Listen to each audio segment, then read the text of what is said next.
Hello my beautiful friends, welcome to my eco friends channel. আজ চলে এসেছি আরও একটি নতুন ভিডিও নিয়ে। আজকে এমন একটি গাছের ভিডিও শেয়ার করব যেটা কিনা খুবই কার্যকরী একটি গাছ। তো দেখতে থাকুন পুরো ভিডিওটি। জোয়ান, যেটা কিনা আমরা রান্নাঘরে খাওয়ার কাজে ব্যবহার করি, কিন্তু এটা মূলত পেটের রোগের জন্য প্রচলিত আয়ুর্বেদিক ঔষধ হিসাবে ব্যবহার করা হয়। এটি বদহজম এবং পেট ফাঁপা সারাতে কার্যকরী। অম্লতা কমাতে এটি ঔষধ হিসাবে কাজ করে।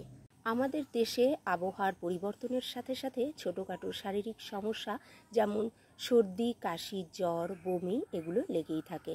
আর এই সমস্ত রোগ থেকে মুক্তি পেতে ইমিউনিটি পাওয়ার অত্যন্ত গুরুত্বপূর্ণ ভূমিকা পালন করে জোয়ান। নিয়মিত শরীর চর্চা ছাড়াও জোয়ানে এমন কিছু জিনিস রয়েছে যা আমাদের রোগ প্রতিরোধ ক্ষমতা বাড়িয়ে তোলে এবং বিভিন্ন রোগে আক্রান্ত হওয়া থেকে রক্ষা করে। ইমিউনিটি পাওয়ার বাড়ানোর জন্য ঘরোয়া উপায়ে স্বাস্থ্যকর ভেষজ জোয়ানের পানীয়। ভেষজ জোয়ানের পানীয় সহজেই সর্দি, কাশি ও সাধারণ জ্বর নিরাময় করার ক্ষমতা রাখে। পাশাপাশি এটি আপনার রোগ প্রতিরোধ ক্ষমতাও শক্তিশালী করবে।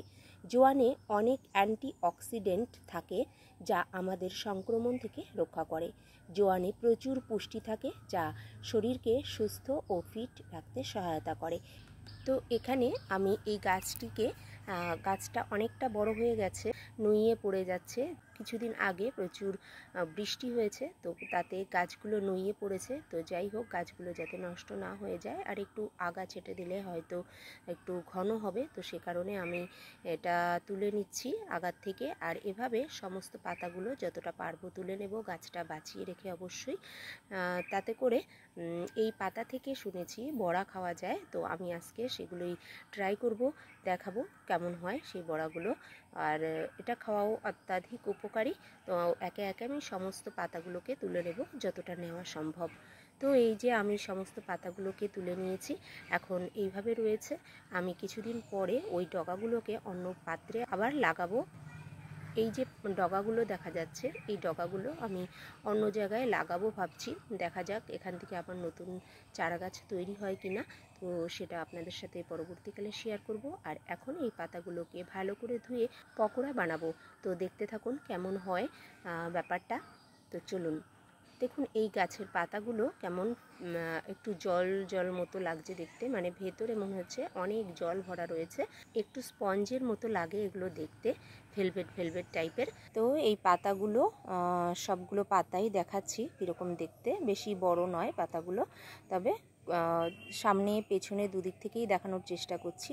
এই যে অনেক জালিকাযুক্ত, এই যে সামনের দিকটা এরকম। তো আঁশ নয়, দেখে মনে হয় একটু আঁশ, কিন্তু না, এগুলো ভেলভেটের মতোই লাগে, বেশ নরম নরম মতো। তো যাই হোক, আমিও কোনো দিনও এই জোয়ান পাতার বড়া কখনো খাইনি আগে, তো আমিও ফার্স্ট টাইম ট্রাই করব। তো চলে এলাম পকোড়া নিয়ে। অন্যান্য পকোড়া যেভাবে তৈরি করে, ব্যাটার যেভাবে তৈরি করে, সেইভাবেই ব্যাটার তৈরি করে এই পকোড়াগুলো বানিয়েছি। খুবই সুন্দর হয়েছে, খাস্তা হয়েছে, ভীষণ ভালো হয়েছে। তো কেমন লাগলো ভিডিওটি অবশ্যই কমেন্ট করে জানাবেন। Thanks for watching. দেখা হচ্ছে নেক্সট ভিডিওতে। সবাই ভালো থাকবেন। Bye bye.